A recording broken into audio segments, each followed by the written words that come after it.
మంచిది. దేవునికి మహిమార్థముగా కొద్ది నిమిషాలు మనం దేవుని వర్తమానం విందాము. జాగ్రత్తగా దేవుని మహిమకరముగా మనము దేవుని మాటలు విందాం. మనం వింటున్నవంటి వర్తమానము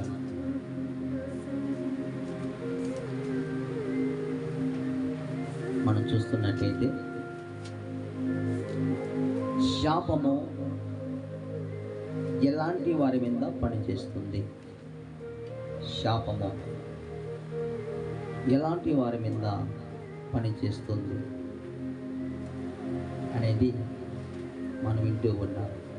గమనించండి, శాపము ఎలాంటి వారి మీద పనిచేస్తుందో మనము చూస్తున్నట్లయితే చూద్దాము. చక్కగా ఈయన మాటలు విందాము. శాపము ఎలాంటి వారి మీద పనిచేస్తుంది అని చూసినట్లయితే, ప్రభువు నమ్ముకున్న వంటి మనము ఆశ్చర్యకరంగా బ్రతకాల కానీ శాపగ్రస్తులుగా మనము ఉండడానికి ప్రభు పిలవలేదు. అయితే చాలామంది కూడా ప్రభు నమ్ముకుని కూడా చాలామంది శాపగ్రస్తులుగా ఉన్నారంటూ వాక్యము తెలియజేస్తూ ఉంది. ఎలాంటి వారి మీద శాపము పనిచేస్తుంది, వారు ఎలాంటి వారు అని మనం చూస్తున్నట్లయితే జాగ్రత్తగా మనం విందాము. ఇర్మియా గ్రంథము 48వ అధ్యాయం. ఇర్మియా గ్రంథము 48వ అధ్యాయం 10వ వచనము చదువుకుందాం. ఇర్మియా గ్రంథము 48వ అధ్యాయం 10వ వచనము. యెహోవా కార్యమును అశ్రద్ధగా చేయవాడు శాపగ్రస్తుడగును. హల్లెలూయా. గమనించండి, యెహోవా కార్యమును అశ్రద్ధ చేయవాడు ఎలాంటి వారంట అశ్రద్ధ చేయవాడు శాపగ్రస్తుడగునని వాక్యం తెలియజేస్తూ ఉంది. గమనించండి, చాలామంది దేవుని మాట అన్నా, దేవుని పని అన్నా, దేవుని కార్యం అన్నా కొంతమంది అశ్రద్ధగా చేస్తూ ఉంటాడు, అంటే నిర్లక్ష్యం చేస్తూ ఉంటాడు. ఎవరైతే అలాగ నిర్లక్ష్యం చేస్తూ ఉంటాడో, అశ్రద్ధ చేస్తూ ఉంటాడో అలాంటి వారు శాపగ్రస్తులంటూ వాక్యం తెలియజేస్తూ ఉంది. మనకు ఎగ్జాంపుల్ మనం చూసినట్లయితే దేవుని కార్యం దేవునికి మహిమకరంగా దేవుని బిడ్డలు చేయవలసి ఉన్నది. ఆదివారము పరిశుద్ధ దినము దేవునికి మహిమకరంగా వాళ్ళు దేవుని సన్నిధిలో సంతోషకరంగా వాళ్ళు ఉండవలసి ఉన్నది. అయితే ఆదివారాన్ని నిర్లక్ష్యం చేయడం, ఆజ్ఞలను నిర్లక్ష్యం చేయడం, దేవుని మాటను ప్రక్కన పెట్టివేయడం, ఇలాగా యెహోవా కార్యమును అశ్రద్ధ చేయవాడు శాపగ్రస్తుడగునని వాక్యం తెలియజేస్తూ ఉంది. హల్లెలూయా. అందుకే దేవుని కార్యమును, దేవుని పనిని కానీ, దేవుని మందిరమును కానీ, దేవుని మాటల్లో కానీ అశ్రద్ధ చేయవద్దు అంటూ వాక్యం తెలియజేస్తూ ఉంది. చాలామంది చర్చికి వెళ్తూ ఉంటారు, చక్కగా మంచిగానే కనబడుతూ ఉంటారు, కానీ వాళ్ళు అశ్రద్ధ చేస్తూ ఉంటారు, నిర్లక్ష్యం చేస్తూ ఉంటారు. అది వాళ్ళకు తెలియకయే వారి మీద శాపం అనేది ఏలుబడి చేస్తూ ఉంటుంది. ఎందుకంటే వాక్యము సత్యము గనక వారు ఎలాంటి వారైనా దేవుని కార్యమును, దేవుని ఆజ్ఞలను నిర్లక్ష్యం చేసినప్పుడు, అశ్రద్ధ చేసినప్పుడు, ఆయన కార్యమును అశ్రద్ధ చేసినప్పుడు చెప్పకయే శాపం అనేది వారి మీద ప్రభావితం చేస్తూ ఉంటుందంటూ వాక్యం తెలియజేస్తూ ఉంది. అందుకే మనము దేవుని మాటలను కానీ, దేవుని కార్యమును కానీ అశ్రద్ధ చేయవద్దు. శ్రద్ధ కలిగి మనం ఆయన పని చేయాలి. శ్రద్ధ కలిగి ఆయన సన్నిధిలో ఉండడానికి ఇష్టపడాలి. శ్రద్ధ కలిగి ఆయన మాటలు ఉండడానికి ఇష్టపడాలి. అందుకే అలాంటి వారు శాపమును తప్పించుకుంటారంటూ వాక్యం తెలియజేస్తూ ఉంది. హల్లెలూయా. రెండోదిగా మనం చూస్తున్నట్లయితే ఇర్మియా గ్రంథము 17వ అధ్యాయము, ఇర్మియా గ్రంథము 17వ అధ్యాయము 5వ వచనంలోకి రండి. ఇర్మియా గ్రంథము 17వ అధ్యాయము 5వ వచనము మనం చదువుకుందాం. 5వ వచనం, యెహోవా ఇలాగు సెలవిస్తున్నాడు, నరులను ఆశ్రయించి శరీరులను తనకు ఆధారముగా చేసుకొనుచు తన హృదయమును యెహోవా మీద నుండి తొలగించుకొను వాడు శాపగ్రస్తుడు. ఒక మాట చెప్పాలంటే నరులను ఆశ్రయించువారు శాపగ్రస్తులు. హల్లెలూయా. దేవుణ్ణి ఆశ్రయించక, చెప్పండి, దేవుణ్ణి ఆశ్రయించక నరులను ఆశ్రయించేవారు అనగా తన బంధువుల మీద ఆధారపడువారు, మనుషుల మీద ఆధారపడువారు, తన బలం మీద ఆధారపడువారు, తన డబ్బు మీద ఆధారపడువారు, తన జాబు మీద ఆధారపడువారు, మనుషుల మీద ఆధారపడువారు దేవుని ప్రక్కన పెట్టి తన హృదయంలో దేవుణ్ణి తొలగించుకొని దేవుని మీద ఆధారపడే వంటి వారు దేవుని మీద ఆధారపడుకోకుండా తన బలగం మీద, డబ్బు మీద, మనుషుల మీద ఆధారపడితే అలాంటి వారు శాపగ్రస్తులు అంటూ వాక్యం తెలియజేస్తూ ఉంది. హల్లెలూయా. అందుకే మనుషుల మీద కానీ, డబ్బు మీద కానీ, జనుల మీద కానీ, రక్త సంబంధుల మీద కూడా ఆధారపడవద్దు అంటూ బైబిల్ తెలియజేస్తూ ఉంది. చాలామంది కూడా క్రైస్తవులమని చెప్పుకుంటూ ఉంటారు, కానీ వారు డబ్బు మీదను ఆధారపడుతూ ఉంటారు, హోదాల మీద ఆధారపడుతూ ఉంటారు, బంధువుల మీద ఆధారపడుతూ ఉంటారు. వారు అలాగున్న లోకానుసారంగా జీవిస్తూ వారిని పోగొట్టుకోలేక వారి మీద ఆధారపడుతూ దేవుని నిర్లక్ష్యం చేస్తూ ఉంటారు. అలాంటి వారి మీదకి చెప్పకయే శాపము ఆ విధంగా ప్రభావితం చేస్తూ ఉంటుందంటూ వాక్యం తెలియజేస్తూ ఉంది. హల్లెలూయా. చూడండి, ఒకటేమో మనటువంటి వర్తమానం పేరు ఏంటి? శాపము ఎవరి మీద ప్రభావితం చేస్తుంది? ఒకటి, యెహోవా కార్యము అశ్రద్ధ చేయవారు, వారి మీద శాపము ప్రభావితం చేస్తుంది. రెండు, నరులను ఆశ్రయించిన ఎడల, దేవుని ఆశ్రయించక, దేవుని ఎద్దకు రాక, దేవుని మీద ఆధారపడక, నరుల మీద ఆధారపడుతూ లోకానుసారంగా జీవిస్తూ మరి డబ్బు మీద ఆధారపడుతూ, ఆస్తుల మీద ఆధారపడుతూ అలాగున్నటువంటి వారి మీద శాపం అనేది ప్రభావితం చేస్తుందంటూ వాక్యం తెలియజేస్తూ ఉంది. అలాగే మనం చూస్తున్నప్పుడు మూడవదిగా చూస్తున్నట్టయితే మొదటి కొరింథీయులకు రాసినటువంటి మొదటి పత్రిక 16వ అధ్యాయము 22వ వచనం. మొదటి కొరింథీయులు 16వ అధ్యాయము త్వరగా తీయండి. మొదటి కొరింథీయులకు రాసిన పత్రిక మొదటి కొరింథీ 16వ అధ్యాయం 16వ అధ్యాయము 22వ వచనం. ఎవడైనాను ప్రభువును ప్రేమింపకుంటే వాడు శపింపబడును గాక. ఎవడైనాను ప్రభువును ప్రేమింపకుంటే వాడు శపించబడును గాక. ప్రభువు వచ్చుచున్నాడు. చాలు.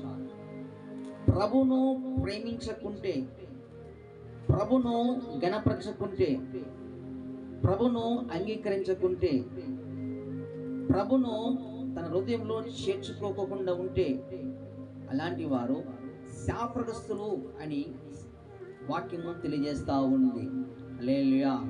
గమనించండి, దేవునిమయమార్థముగా ప్రభును అంగీకరించాలి, ప్రభును ప్రేమించాలి, ప్రభును గణపరచాలి. ప్రభును ప్రేమించడం అంటే అర్థం ఏంటయ్యా అని మనం చూస్తే యోహాను సువార్త 14వ అధ్యాయం యోహాను సువార్త 14వ అధ్యాయం 15వ వచనం మనకు కనబడుతుంది. మీరు నన్ను ప్రేమించిన ఎడల నా ఆజ్ఞలను గైకొందురు.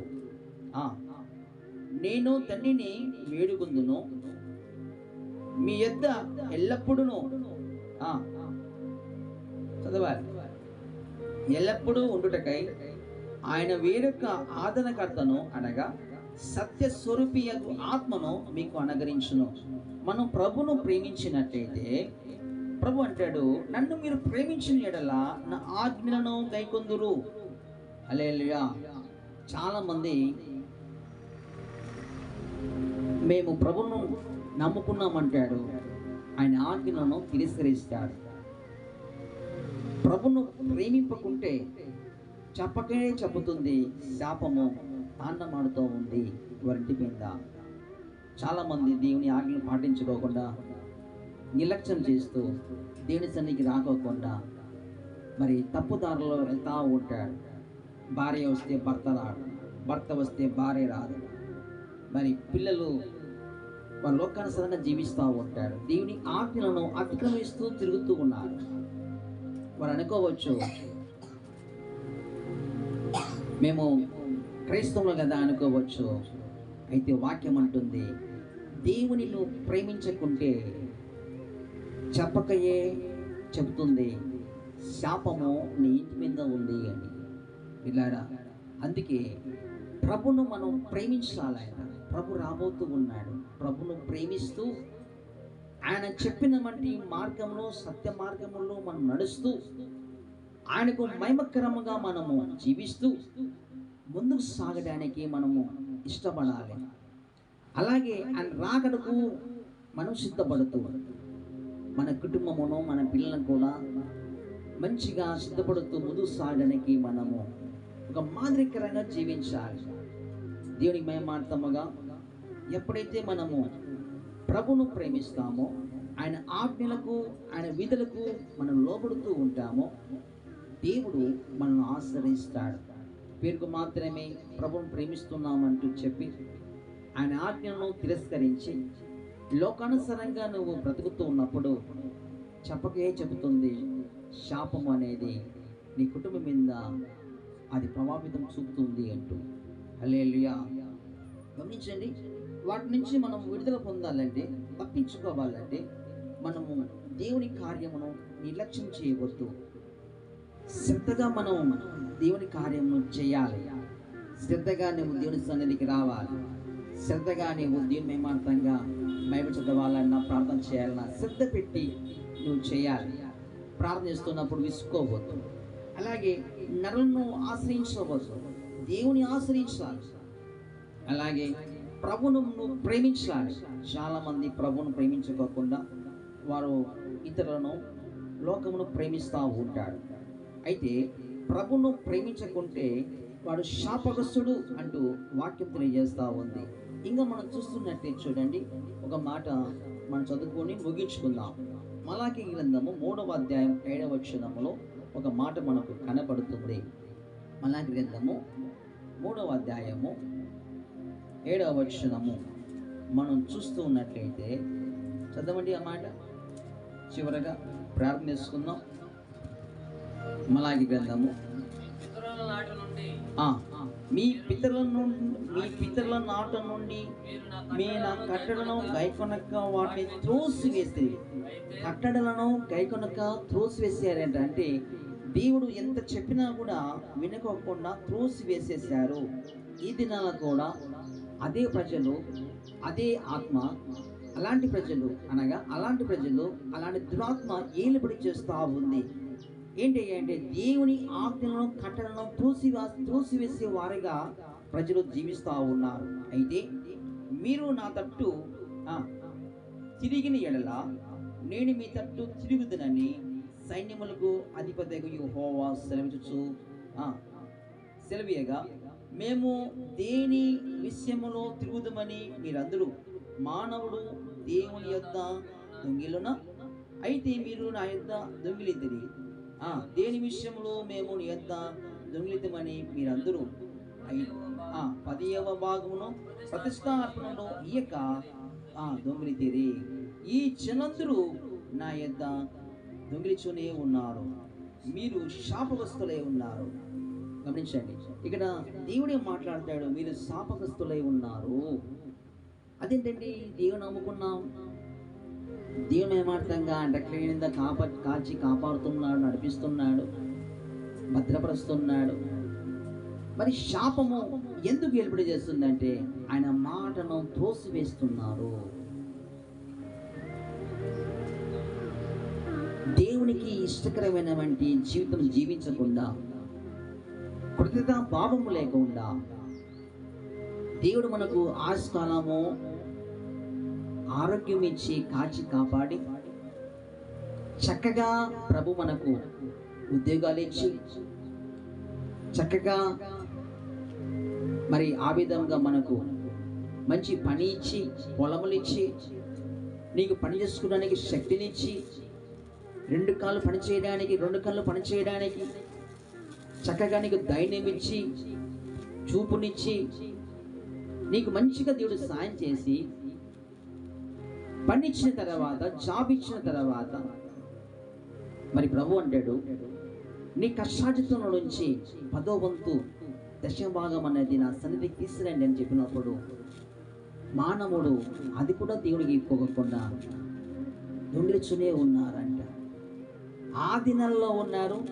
నేడు అదే ఆత్మ, దురాత్మ ప్రజలలో అలాగే ఏలుబడి చేస్తూ, నిర్లక్ష్యం చేస్తూ, వ్యతిరేకిస్తూ అలాగన ప్రజలను మభ్యపెట్టి దేవునికి దూరం చేస్తూ ఉంది. చూడండి, పాటలు పాడినంత మాత్రాన ఆశీర్వాదము పొందలేడు. చర్చిని అడుగు పెట్టేంత మాత్రాన, ప్రే జీవించినంత మాత్రాన ఆశీర్వాదము పొందలేడు. దేవుని మహిమార్థముగా దేవుని అంగీకరించినప్పుడు, ఆయన పనులు శ్రద్ధగా చేసినప్పుడు, నరుల మీద ఆధారపడకుండా దేవుని మీద ఆధారపడుతున్నప్పుడు, అలాగే దేవుని మహిమార్థముగా ఆయన సన్నిధిలోకి 10వ వంతు మనము దేవుని సన్నిధిలో మనం వెతుకుతున్నప్పుడు అలాంటి వారు ఆశీర్వాదం పొందుకుంటాడు. చాలా మంది ఈ విషయాలు తెలిసినా మరి సాతాను వాళ్ళను కఠినపరుస్తూ, హృదయాన్ని కఠినపరుస్తూ, ఏమవుతుందో ఏం కాదులే అంటూ కఠినపరుస్తూ, దురాత్మ ప్రేమను బట్టి వాళ్ళు అలాగా చేస్తూ డబ్బు మీద మక్కువ చూపి ఆ విధముగా దేవునికి దూరం అవుతూ, ఆత్మీయతలు ఎదుగుదల లేకోకుండా, ఆశ్రదము పొందుకోకుండా, అభివృద్ధి కాకోకుండా వారంతకు వారే అడ్డగోడలు కట్టుకుంటూ చాలా మంది దివాలా తీస్తున్నారు. చాలా మంది దేవునికి దూరం అయిపోతున్నారు. చాలా మంది దేవుని ప్రేమించకుండా, దేవుని మహిమార్థంగా జీవించకుండా వారంతకు వాళ్ళే అలా కఠినమైనటువంటి హృదయంతో వెళ్ళిపోతూ దేవుని సన్నిధికి రాక, దేవుని సన్నిధిలో నిలబడక, స్థిరపడక, దీవించబడక, ఆత్మీయతలో దిగజారుతూ ఎంతో మంది ప్రజలు కూడా అలాగే జీవిస్తున్నారు. దానికి కారణం ఏంటి అంటే మనుషులు చాలా మంచివారు, దేవుని బిడ్డలు చాలా మంచివారు, ప్రేమగలవారు. అయితే దురాత్మ వారిలో ప్రవేశించి కఠినపరుస్తూ, వ్యతిరేకిస్తూ, చెప్పిన మాటలు విని, వారి మాటలు విని, వీరి మాటలు విని, దురాత్మ ప్రేరేపణ బట్టి వాళ్ళు దేవునికి వ్యతిరేకిస్తూ, పైకి మాత్రమే భక్తులుగా వేషం వేసుకొని లోపల మాత్రమే వ్యతిరేకంగా కనబడుతూ, అందుకే అలాంటి వారు శాపగ్రస్తులు, మీరు శాపగ్రస్తులే ఉన్నారు అని అక్కడ దేవుడే మాట్లాడతాడు. చాలా మంది కూడా ఇలాగే మంచిగా కనబడుతున్నట్టుంది కానీ, సంపాదిస్తూ ఉన్నట్టుంది కానీ, అయితే ఆ డబ్బంతా కూడా చిరిగిపోయిన వంటి సంచిలో వేసినట్టుగా కనబడుతూ ఉంది. వారి కష్టార్జితము వారు సరిగా అనుభవించలేకపోతున్నారు, వారి పిల్లలు అనుభవించలేకపోతున్నారు. ఎక్కడికి వెళ్ళిపోతుందో వారికి అర్థం కాలేదు. కొంతమంది మాట్లాడతారు, అయ్యా మా శాలరీ ఇంత జీతం వస్తుంది, ఎందుకు మాకు నిలవడం లేదు, మా కోసం ప్రార్థన చేయాలి, మాకు సమస్యలు ఇలాగ ఉండే, ఒకటి పోతే ఒకటి ప్రార్థన చేయాలి. మా కుటుంబం డెవలప్మెంట్ కాలేదు, మా కోసం ప్రార్థన చేయండి. మేము ఏం చేసినా కూడా సరిగా పనులు జరగలేదు, మా కోసం ప్రార్థన చేయండి. మేము తోట పెట్టినాం, పనులన్నీ రాలిపోయినాయి, పూతంతా రాలిపోయేది, మా కోసం ప్రార్థన చేయండి. మేము మంచిగా పంట చేతికి వచ్చింది అనుకున్నాం, తీరా మేము కోసుకున్న టైంలో వర్షం వచ్చేసింది, గాలి వచ్చేసింది, అన్నీ రాలిపోయినాయా, నానిపోయినాయా. ప్రార్థన చేయండి. మేము అన్నీ కోసిన మూటలు ఎత్తుకొని ట్రాక్టర్ ఇంటికి వెళ్తా ఉంది, మధ్యలోనే ఇలాగ యాక్సిడెంట్ అయిపోయినాయి, ఇలాగ తగిలిపడిపోయినాయి, కాయలన్నీ కింద పడిపోయినాయి. ఎందుకు ఇలా జరుగుతుందో ప్రార్థన చేయండి. చాలా మంది కూడా ఫోన్ చేసి మాట్లాడుతూ ఉంటారు. అందుకే వాక్యం తెలియజేస్తూ ఉంది. చూడండి, ఆ మాట చదువుకొని ముగించుకుందాం. మలాకి గ్రంథంలోనే 3వ అధ్యాయంలోనే మనం ఇంతవరకు చదువుకుంటూ వచ్చాం కదా, కొంచెం మనం ముందుకెళ్దాం. చదవండి. మనం చూస్తున్నప్పుడు, ఈ జనులందరూ నా యొద్ద నిలుచునే ఉన్నారు, మీరు శాపగ్రస్తులై ఉన్నారు. నా మందిరంలో ఆహారం ఉన్నట్లు 10వ భాగమంతయో మీరు నా మందిరపు నిధిలోనికి తీసుకొని రండి. దీన్ని చేసి మీరు నన్ను శోధించిన ఎడల నేను ఆకాశపు వాకిలను విప్పి పట్టజాలంత విస్తారంగా దీవెనను కుమ్మరించదని సైన్యములకు అధిపతిగా యెహోవా సెలవిస్తున్నాడు. హల్లెలూయా. పట్టజాలంత విస్తారముగా దీవెనతో దేవుడు నింపుతాడంట. పట్టజాలంతా. చూడండి, కొంతమంది పొలంలోకి వెళ్ళి ఆ గడ్డిని ఇలాగ రెండు చేతులు చాపి పట్టుకుంటూ ఉంటాడు, చేతికి అందినంత. అలాగా పట్టజాలంత విస్తారంగా దీవెనలు నేను ఇస్తానంటున్నాడు దేవుడు. అయితే మనమే ఆ దీవెనను పొందుకోకుండా మన హృదయము కఠినము చేసుకొని సాతాను ప్రేరేపణ బట్టి ఆశీర్వాదం అనేది మనం కోల్పోతూ ఉన్నాము. హల్లెలూయా. ఇటు చూస్తున్నామండి. దేవుని బిడ్డలారా, మీ పరిస్థితులు ఏంటి? ఎలాగ మీరు దీవించబడుతున్నారు? ఎలాగ మీరు ఆశించబడుతున్నారు? సేవకులు మీరు దీవించబడాలనే కోరుకుంటాడు. దేవుడు మిమ్మల్ని దీవించబడాలని కోరుకుంటాడు.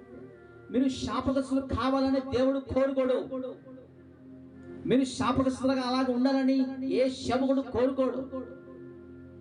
నా పిల్లలు మంచిగా అభివృద్ధి అవుతే మాకు సంతోషకరంగా ఉంటుందండి, సేవకులు కోరుకుంటాడు. నా బిడ్డ మంచిగా అభివృద్ధి అవుతే నాకు మహిమ వస్తుందంటూ దేవుడు కోరుకుంటాడు, సంతోషపడతాడు.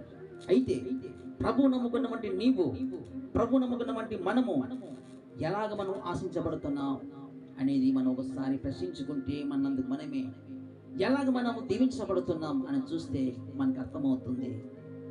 అందుకే విస్తారమైనటువంటి దీవెనతో నేను నింపుతా అంటాడు దేవుడు. ఆకాశములైనను భూమి అయినను గతించును గాని నా మాటలు అరసున కూడా పొల్లు కూడా పోదు అంటాడు దేవుడు. హల్లెలూయా. గమనించండి. అందుకే అబ్రహాము చాలా దీవించబడ్డాడు. ఎలా దీవించబడ్డాడంటే అతడు అన్ని విధాలుగా ఆశ్రయించబడ్డాడంట. అన్ని విధాలుగా ఆశ్రయించబడ్డాడు. టైం లేదు కాబట్టి ముగిస్తున్నా. అన్ని విధాలుగా అన్ని దాంట్లో దేవుడు ఆశ్రయించాడట. గల కారణం ఏంటంటే అబ్రహాము అన్ని దాంట్లో నుంచి సేవకునికి అలాగున దశమాంశములు చెల్లించుతూ వచ్చాడు. అన్ని దాంట్లో నుంచి ఆది కాండంలో చూస్తే కనబడుతుంది. అబ్రహాము అన్ని దాంట్లో నుంచి దశమాంశములు చెల్లించను అని ఉంటుంది. సామెతల గ్రంథంలో కనబడుతుంది. నమ్మకమైనటువంటి వారు మెండైన దీవెనలతో నింపబడతారు అని వాక్యం ఉంది. ఇక్కడ ప్రభు మాట్లాడతాడు, మీరు ఇది చేసి నన్ను శోధించండి, విస్తారమైన దీవెనలతో మిమ్మల్ని నింపుతా అంటాడు దేవుడు. హల్లెలూయా. కనుక మనం విస్తారమైన దీవెనలతో నింపబడుతున్నామా? లేకపోతే మనం చేసే ప్రార్థనలకు సరిగ్గా జవాబు రాక ఏదో ఉన్నామంటే ఉన్నట్టుగా, బతుకున్నామంటే బతుకున్నట్టుగా కనబడుతున్నామా? ముందుకు సాగలేక, ఆత్మీయతలో ఎదగలేక, ఆత్మీయతలో ఎదగకపోవడము కూడా శాపమే. ఆత్మీయతలో దిగజారడం కూడా శాపమే. చాలామంది ఆర్థిక విషయంలోనే కాదు, ఆర్థిక విషయం బాగుంటే చాలనుకుంటే చాలామంది ఆత్మీయతలో మంచిగా దీవించబడితే ఆటోమేటిక్గా ఆర్థిక విషయంలో కూడా దీవించబడతాం, కుటుంబ విషయంలో కూడా దీవించబడతాం. ఆత్మీయ విషయంలో దిగజారితే ఆటోమేటిక్గా ఆర్థిక విషయంలోనూ దిగజారుతాం. కారణం ఏంటంటే ఆత్మీయుడు అనే ఎవరిని అంటామని మనం చూస్తే దేవునికి మహిమకరంగా భయపడుతూ దేవునికి మహిమకరంగా జీవించేవాడే ఆత్మీయుడు. అక్రమంగా వ్యతిరేకంగా జీవించేవాడు ఆత్మీయుడు కాడు. ఒక మాట చెప్పాలంటే అలాంటి వారిని క్రైస్తవులు అని పేరుకు మాత్రమే పిలవడుతున్నారు, కానీ నిజమైన క్రైస్తవులు అలాంటి వారు కారు. ఆత్మీయులు దేవుని ప్రేమ, దేవునికి భయపడేవారే ఆత్మీయుడు. అబ్రాహాము దేవునికి భయపడేవాడిగా ఉన్నాడు, దేవుని ప్రేమించేవాడుగా ఉన్నాడు, మాదిరికరంగా జీవిస్తూ వచ్చాడు. అతడే క్రైస్తవుడు. అందుకే ఇలాగ మనం దీవించబడాలంటే, ఆశించబడాలంటే మొట్టమొదటగా మనము ఆత్మీయతలో ఎదగాలి.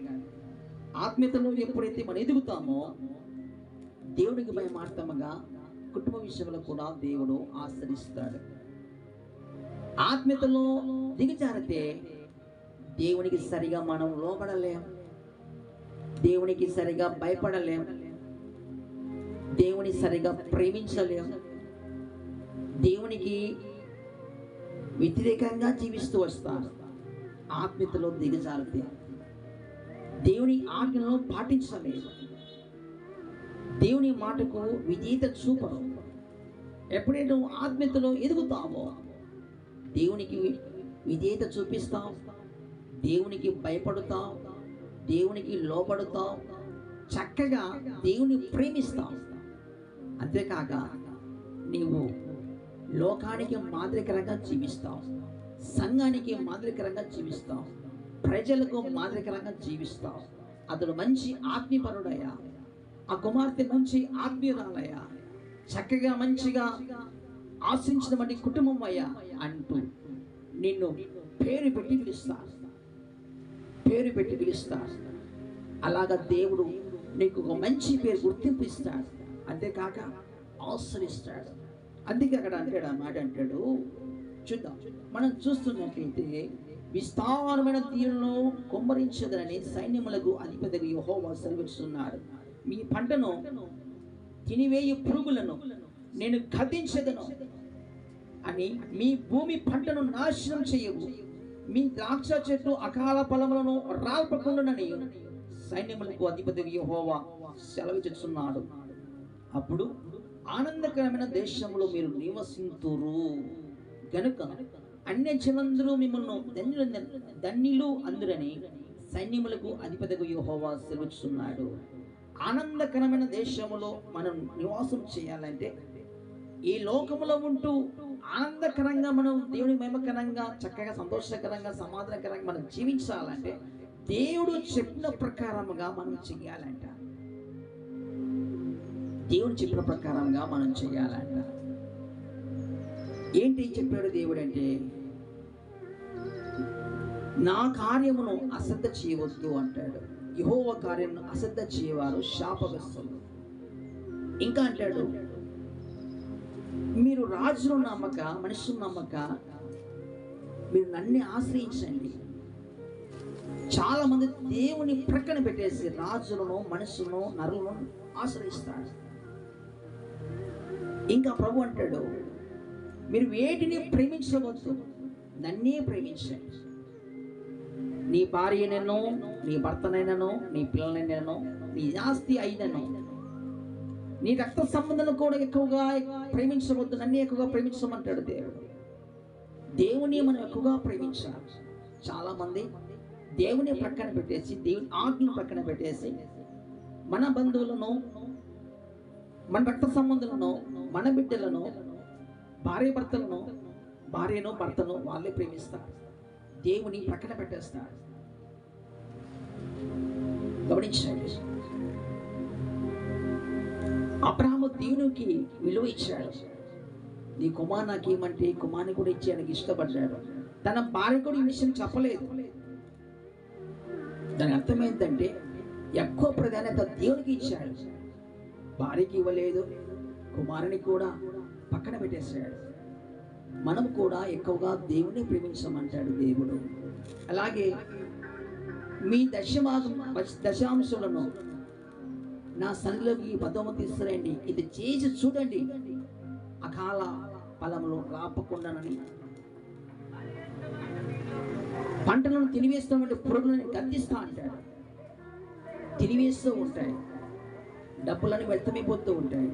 రోగాలు చాలా మంది అంటుంటారు, ఫోన్ చేస్తూ ఉంటారు, అయ్యా డబ్బులన్నీ హాస్పిటల్ పాలవుతున్నాయి, డబ్బులన్నీ వాళ్ళ పాలవుతున్నాయి, వీళ్ళ పాలవుతున్నాయి, స్టేషన్ చుట్టూ తిరుగుతున్నాం, పోలీసు చుట్టూ తిరుగుతున్నాం, కోర్టు చుట్టూ తిరుగుతున్నాం, చెప్పులు అరిగిపోతున్నాయి.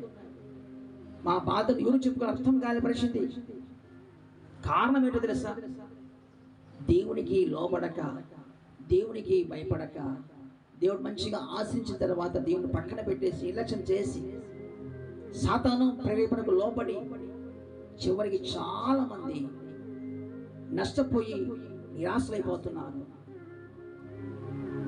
గమనించండి, ఆనందకరమైన దేశంలో నువ్వు జీవించాలా, నీ కుటుంబం అంతా ఆనందకరంగా జీవించాలా, బ్రతకాలా, మంచిగా అభివృద్ధి కావాలా, ఆత్మీయతలోనూ శిల్పకరంగా మంచిగా ముందుకు సాగిపోవాలి. ఆనందకరమైన దేశంలో నువ్వు జీవించాలనేదే దేవుని యొక్క ఉద్దేశం. ఆనందకరమైనటువంటి మంచిగా దేశంలో నువ్వు మంచి పాల్గొచ్చు కావాలనేది దేవుని యొక్క ఉద్దేశం. ఇశ్రాయేలు ప్రజలను పిలిచాడు, పాలు తేనె ప్రవహించే దేశంలో మీరు నివసించాలంటూ పిలిస్తే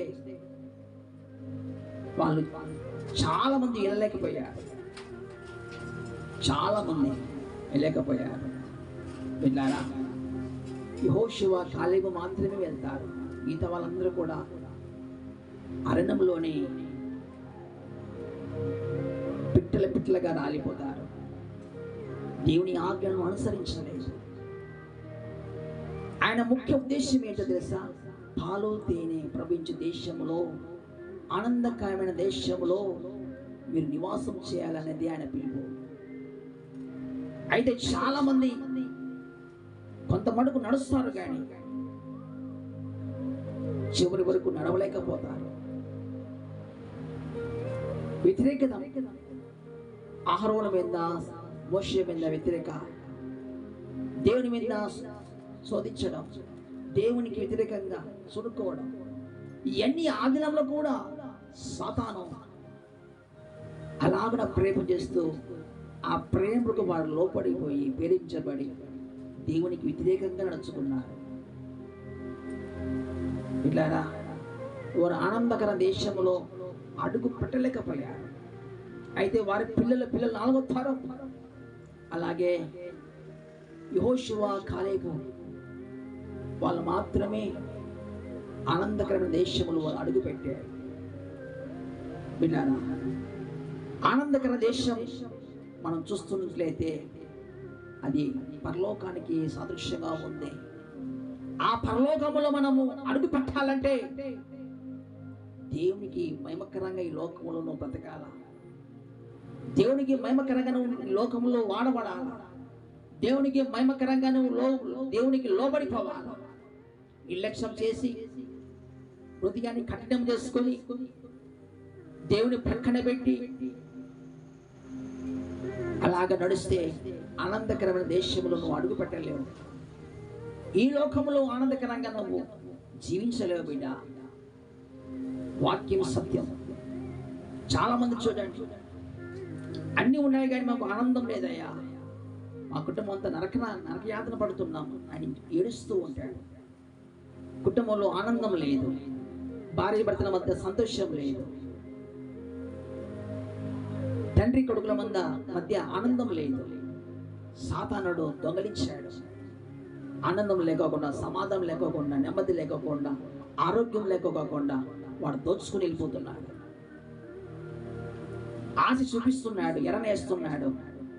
ఆ కొంత నిమిషమే బాగుందనుకుంటున్నావు, తర్వాత నిరాశపడుతున్నావు, ఏడుస్తున్నావు, దుఃఖముతో బాధపడుతూ ఏడుస్తూ ఉన్నావు, ప్రభు నీతోనే మాట్లాడుతున్నాడు. నీవు నీ పిల్లలు ఆనందకరమైన దేశంలో వాసం చేయాలని నేను నీకు పిలుపునిచ్చాను.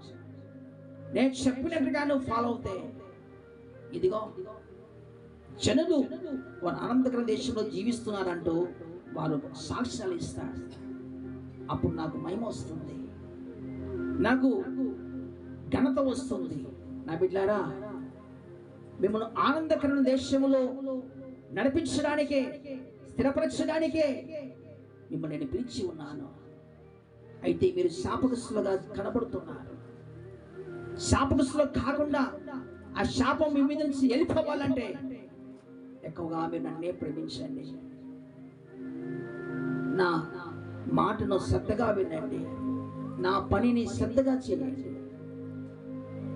అశ్రద్ధ చేయవాడు శాపగ్రస్తుడు అని వాక్యం ఉంది కనుక అశ్రద్ధ లేకపోకుండా శ్రద్ధ కలిగి నేను వస్తున్నప్పుడు, నన్ను ఎక్కువగా ప్రేమిస్తున్నప్పుడు, ఆ విధముగా నరులను ఆశ్రయించకుండా యెహోవాని ఆశించినప్పుడు, నా సన్నిధిలో మీరు ఆహారం ఉన్నట్లు ఈ విధంగా దశమాంశం చెల్లించినప్పుడు, ఇది చేసి అప్పుడు నన్ను శోధించండి. ఆకాశపు వాకిలను విప్పి పట్టజాలం విస్తారముగా దీవెనలతో నేను నింపుతాను. చాలా మంది దీవెన కోసం ప్రార్థన చేయమని కోరుతూ ఉంటారు. అయితే వాక్యం తెలియజేస్తుంది, దీవెనలు ఎప్పుడు వస్తాయంటే ఇలా చేస్తున్నప్పుడే దీవెనలు వస్తాయంటూ వాక్యం తెలియజేస్తా ఉంది. గట్టిగా చప్పట్లు కొడుతూ కనపడతాం. హల్లెలూయా. పట్టచాలంతా ఒకసారి దేవుడు ఓపెన్ చేస్తే, ఒక్కసారి దేవుడు ఆశ్రయిస్తే ఆశ్రయమే ఆశ్రయం, దీవెనలే దీవెనలు వస్తా ఉంటాయి. దావీదు అంటాడు, నేను బ్రతుకు దినములను కృపాక్షేమములు నా వెంట వచ్చును. కృపాక్షేమములు మన వెంట వస్తాయంట. ఎట్లా వస్తాయి అంటే ఆయన అంటాడు, చిరకాలము యెహోవా సన్నిధిలో నేను నివాసం చేస్తున్నా అంటాడు. చిరకాలము యెహోవా సన్నిధిలో మనం నివాసం చేయాలి. చాలా మంది వారికి అవసరం ఉన్నప్పుడు వారు చర్చికి వెళ్తా ఉంటాడు. దీవించబడినాక, ఆశించబడినాక, స్వస్థ పొందుకున్నాక వారు మళ్ళా లోకంలో పడిపోతూ ఉంటాడు. అయితే వాక్యం ఉంటుంది, క్షేమం కలిగిన తర్వాత దేవుని విసర్జిస్తే వారు శాపగ్రస్తులు. దేవుని విసర్జిస్తే వారు గడ్డి పూలు ఏ విధంగా అయితే కలకలాడుతూ కొన్నాళ్ళు ఉంటాయో తర్వాత ఏ విధంగా ఎండిపోతాయో అలా ఎండిపోతాయంటూ ఎండిపోతారు ప్రజలు అంటూ వాక్యం తెలియజేస్తూ ఉంది. అందుకే దేవుని సన్నిధిని ఎప్పుడు వదులుకోవద్దు. చిరకాలం అన్నాడు, ఎల్లకాలము అన్నాడు. దావీదుకి ఎన్నో కష్టాలు వచ్చాయి, వ్యతిరేకతలు వచ్చాయి. అవన్నీ ఎదిరించుకుంటూ దేవుని సన్నిధిలో ఉన్నాడే కానీ దేవుని సన్నిధిని విడిచిపెట్టి ఎక్కడో పరిగెత్తలేదు. పిల్లారా, ఏ శోధనలో ఉన్నావో, ఏ విషయంలో బాధపడుతున్నావో, శత్రు విషయంలోనా, రోగ విషయంలోనా, సమస్యల విషయంలోనా, ఎందుకు నాకు ఇలా జరిగింది, ఎందుకు నాకు ఇలాగైందంటూ తపన పడుతూ బాధపడుతున్నావా? ప్రభుడితో మాట్లాడుతున్నాడు, భయపడకమో, నేను నీకు తోడుగా ఉన్నాను. దావీదు పక్షముగా ఏ విధంగా అయితే నేను నిలబడి ఉన్నాను, ఇశ్రాయేలు పక్షంగా ఏ విధంగా అయితే నిలబడి ఉన్నాను, నీ పక్షముగా నిలవడానికి నేను ఇష్టపడుతున్నాను. ఇదిగో నా చేయి నీకు అందిస్తున్నాను, నా మాట నీకు వినిపిస్తున్నాను. నా మాటకు లోబడి నా చేయిను పట్టుకున్నట్లయితే నేను నిన్ను నడిపించేదను, నిన్ను బాగా చేసేదను, నిన్ను స్వస్థపరిచేదను, నీ కుటుంబాన్ని కట్టేదను. భార్య భర్తల విషయంలో ఏడుస్తున్నావా? శత్రు విషయంలో ఏడుస్తున్నావా? నీ ఇంటి పక్క వారింటి విషయంలో ఏడుస్తున్నావా? నా ఇంటి మీద వారు ప్రయోగం చేస్తున్నారేమని అలాగా ఏడుస్తున్నావా? ప్రభు అంటాడు, నీకు విరోధమైన ఏ ఆయుధము వర్తిలదు అంటాడు దేవుడు. మనం ప్రభుని ప్రేమించినట్లయితే, దేవుని సన్నిధిలో మనం ఉన్నట్లయితే, ఉపవాస ప్రార్థన మనం చేస్తున్నట్లయితే ఖచ్చితంగా దేవుడు నీకు విరోధమైన ఏ ఆయుధము వర్తిలతో. ప్రార్థించుకుందాం. దేవుడు మనకందరికీ సాయం చేయలాగన, కుటుంబాలను దేవుడు దీవించలాగన చిన్న ప్రార్థన చేసుకుందాం. అందరూ కూడా మోకరించినట్లయితే చిన్న ప్రార్థన చేసుకుందాం. అందరం కూడా మోకరించినట్లయితే చిన్న ప్రార్థన చేసుకుందాం. స్తోత్రం స్తోత్రం స్తోత్రం తండ్రి. మహోన్నతుడా యేసు నామములో ప్రార్థిస్తున్నాం నాయన. శాపము ఎలాంటి వారి మీద ప్రభావితం చేస్తుంది అనే అంశాన్ని మాకు క్లుప్తంగా వినిపించినందుకు మీకు స్తోత్రం చేస్తున్నాం తండ్రి. నైనా మేము అలాగా కాకుండా నీకు మహిమకరంగా దీవించబడే విధముగా, ఆశ్రయించబడే విధముగా మేమందరం మీ సన్నిధిలో మంచిగా బ్రతుకుతాము గాక తండ్రి. కృప చూపించండి. నిర్లక్ష్యం లేకోకుండా, అశ్రద్ధ లేకోకుండా తండ్రి, నేను లోకం వైపు చూడకుండా, లోకాన్ని ప్రేమించగా మిమ్మల్ని ఎక్కువగా ప్రేమించే భాగ్యము మాకందరికీ దయచేసి మీరు ఎంత పొందుకోమని ప్రార్థిస్తున్నాము నాయన తండ్రి. యూట్యూబ్ చూస్తున్నటువంటి ప్రతి ఒక్క బిడ్డను మీకే సమర్పిస్తున్నాం. మంచి ఆరోగ్యంతో నింపండి, సంతోషంతో నింపండి, సమాధానంతో నింపండి, నెమ్మదితో నింపండి, ప్రశాంతతో నింపండి. వారి కుటుంబంలో యేసు నామములో ఆశ్రయించబడును గాక. మంచి ఆరోగ్యంతో నింపబడును గాక. వారి పిల్లలకు మంచి స్వస్థత కలుగును గాక. ఎంతైతే నష్టపోయినారో యేసు నామములో రెండింతలుగా దీవించబడును గాక తండ్రి. కృప చూపించు నాయన. ఏ విషయంలో శాపముగా వాళ్ళు నిలబడుతున్నారో, ఏ విషయంలో శాపగ్రస్తులైపోయారో తిరిగి వారు స్వస్థపరిచి దీవించు ఆయన, ఆశ్రయించండి. వారి మీద పనిచేస్తున్న శాపం యేసు నామములో లేవిపోను గాక. మంచి కృపతో నింపండి ప్రభువా. అయ్యా వారు మంచి క్షమించబడి మీ మాటలు విని ఉండగా తండ్రి, తిరస్కరించక తండ్రి, త్రోసివేయక హత్తుకొని నీకు మహిమకరంగా జీవించే భాగ్యం అనుగ్రహించబడును గాక. అన్ని కుటుంబాలను దీవించి ఆశ్రయించి మీరు మహాఘనత, కీర్తి, ప్రభావం మీరే పొందుకోమని, సంతోషం, సమాధానం, నెమ్మది, ప్రశాంతత ఇచ్చేసి నీ నామగించుకోమని. ఎంతమంది భార్య భర్తలు ప్రభువా అయ్యా ఏడుస్తున్నారు పిల్లలు లేక, వారికి సంతాన భాగ్యం దయచేయండి. అప్పుడు విషయంలో ఏడుస్తున్నారు అయినా వారికి ఉన్నటువంటి అప్పుడు సమస్యలను తొలగించి ఆశ్రయించు ఆయన. అయ్యా మీ కృప చూపించండి. నన్ను ప్రేమించినటువంటి వారిని ఆస్తి కర్తగా నిలబెడతానన్నావు ప్రభువా, మీరు సాయం చేయండి. నన్ను ప్రేమించినటువంటి వారి నైనా మగవారికి కానీ అని తండ్రి, ఆడదానికి కానీ గొడ్డుతనము ఉండదన్నావు ప్రభువా, వారు పంపించేస్తాను తండ్రి. దీవించి ఆశ్రయించండి నైనా. కోర్టు విషయంలో ఎంతమంది ప్రార్థిస్తున్నారు, కోర్టు విషయంలో ఎంతో తిరుగుతున్నారు. యేసుక్రీస్తు నామములో వారి మీద కేసు యేసు నామములో కొట్టివేయబడింది కాక యేసు నామములో. అయా కృప చూపించండి. వీజా కోసం ప్రభువా ఎంతమంది ప్రార్థిస్తున్నారో యేసుక్రీస్తు నామములో వారికి వీజా అనుగ్రహించబడుగా యేసు నామములో, ద్వారం తెరవబడుగా యేసు నామములో తండ్రి మీరు సాయం చేయండి. ఎంతమంది అయితే ప్రభువా అయా జాబ్ విషయంలో ప్రార్థిస్తున్నారో యేసుక్రీస్తు నామములో వారికి జాబ్ అనుగ్రహించబడుగా యేసు నామములో, ద్వారం తెరవబడుగా యేసు నామములో మీరు సాయం చేసుకోవాలని ప్రార్థిస్తున్నాం నైనా. వివాహ విషయంలో ఎంతమంది ప్రార్థిస్తున్నారో యేసుక్రీస్తు నామములో నైనా నీ నామములో ఇదే సంవత్సరంలో వారు మంచి వివాహం చేసుకుని చక్కగా నీ సన్నిధిలో ప్రత్యుతులుగా యేసు నామములో తండ్రి మీరు సాయం చేయండి. ఆయన నీ నామ హేమార్థమే క్యాన్సర్తో బాధపడినటువంటి వారు నైనా, గ్యాస్ ట్రబుల్తో బాధపడినటువంటి వారు, కిడ్నీ ప్రాబ్లమ్స్ తో బాధపడినటువంటి వారికి నైనా, గుండె పొట్టుతున్నటువంటి బాధపడినటువంటి వారికి సంపూర్ణమైన విడుదల స్వస్థత యేసు నామములో మంచి విడుదల కలిగించండి ఆయన. మీ ప్రేమతో నింపండి. దురాత్మతో ఎంతమంది బాధపడుతున్నారు అయా, చేతపడితో ఎంతమంది బాధపడుతున్నారు అయా, దురాత్మ కట్టమంటే బంధకాలు, చేతపడి కట్టలు బంధకాలను యేసుక్రీస్తు నామములో లేవనెప్పుడుగా చేస్తున్నాము.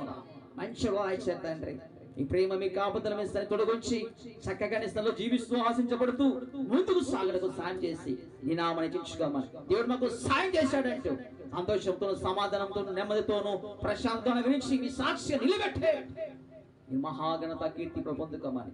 యూట్యూబ్ లో ఎంతమంది చూస్తున్నారో ఆయన వారందరిని దీవించి ఆశ్రయించి స్వస్థపరిచి దీవించమని మీరు మహాప్రభలు పొందుకోమని తండ్రి. అలాగే రాజకీయ నాయకుల కోసం కూడా ప్రార్థిస్తున్న మంచి ప్రభావం దయచేయండి. ఆటగాన్ని లోయపరచండి ఆయన. అయ్యా సమాధానం, నెమ్మది, ప్రశాంతతను అనుగ్రహించి అయ్యా ఈ నామ హిమార్తి ప్రభు ప్రజలందరికీ క్షేమం దయచేసి మంచి పరిపాలన గురించి మేము తెచ్చుకోమని యేసుక్రీస్తు నామములో అడిగి వేడుకొని పొందుకున్నాం తండ్రి. ఆమేన్. God bless you. యేసును దీవించి ఆశ్రయించును గాక. ఆమేన్.